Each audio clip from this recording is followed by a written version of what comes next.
Hello students, today I'm going to show you how to set up your blog using Google Sites.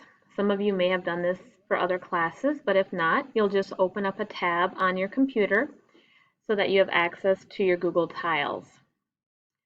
Once you're on this screen and you click on your tiles, you'll search until you see the Sites button. On your computer, it's likely that this will be much further down the list, so you might have to scroll down until you locate it. Click on Sites, and it will take you to this page. You can see I've already built sites in the past, but you guys are building a brand new site. You'll simply click on Start a New Site, the plus sign right here.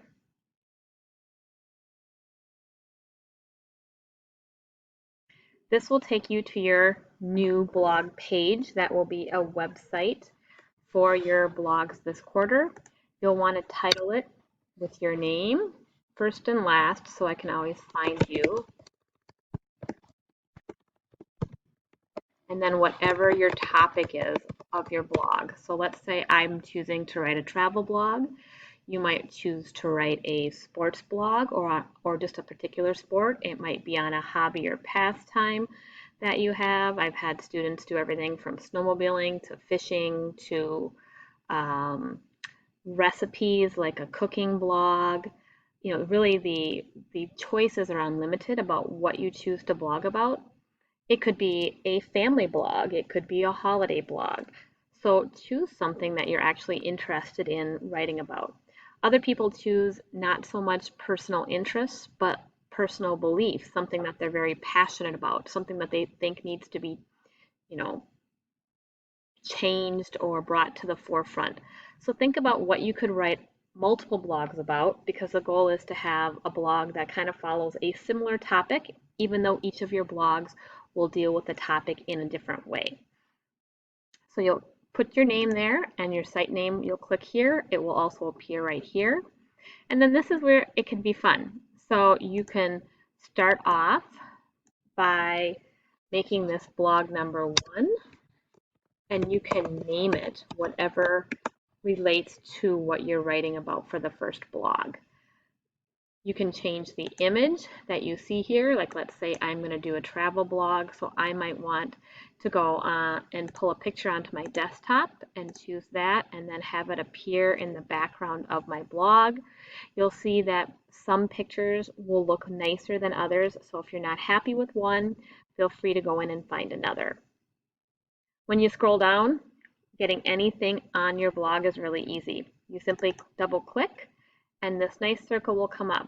You click the T's if you want to write text, here for images, here to embed a link, here to access something that's within your Google Drive, or here to upload something. So let's say I wanted to start writing my blog and I wanted to start with a heading.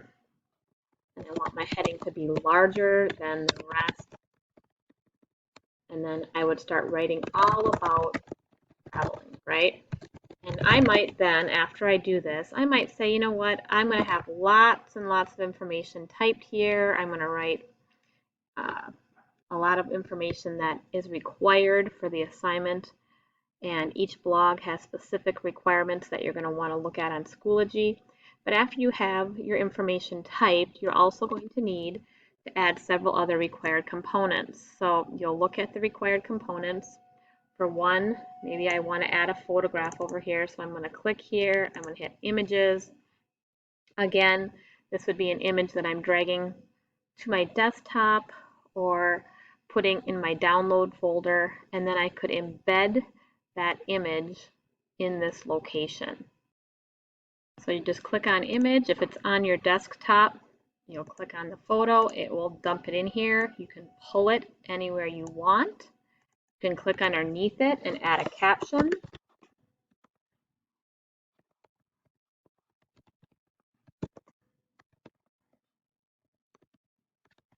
Okay, and then you can also go over here and you can change your colors, or you could come onto this side and change your themes.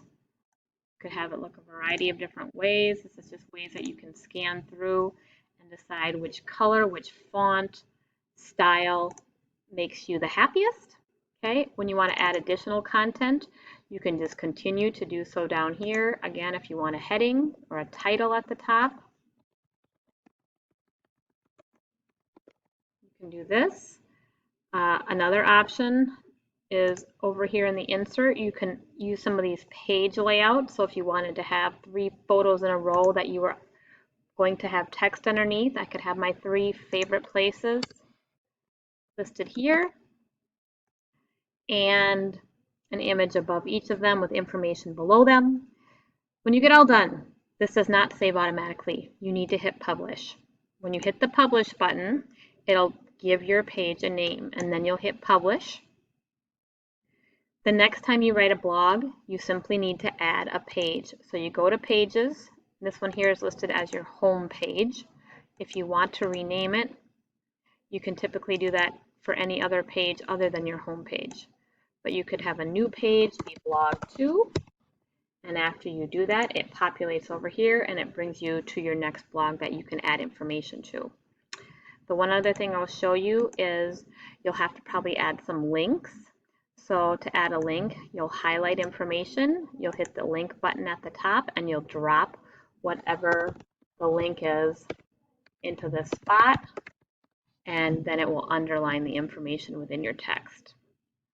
All right, so the key, again, make sure that you hit the publish button every time you make an edit, otherwise it will not save it. It'll show you what it looked like as you add new material, the old and the new. You'll hit publish. And then when you want to submit this is very important. You copy the published site link. And when you go into Schoology, you can't just paste that link in to the assignment. You need to hit the same little link button in Schoology and embed the link into the assignment. Otherwise, I can't grade it. If you have any questions when you are here in class, please ask, but it's pretty simple to create a blog. It gives you a lot of flexibility, and I hope you have fun making it.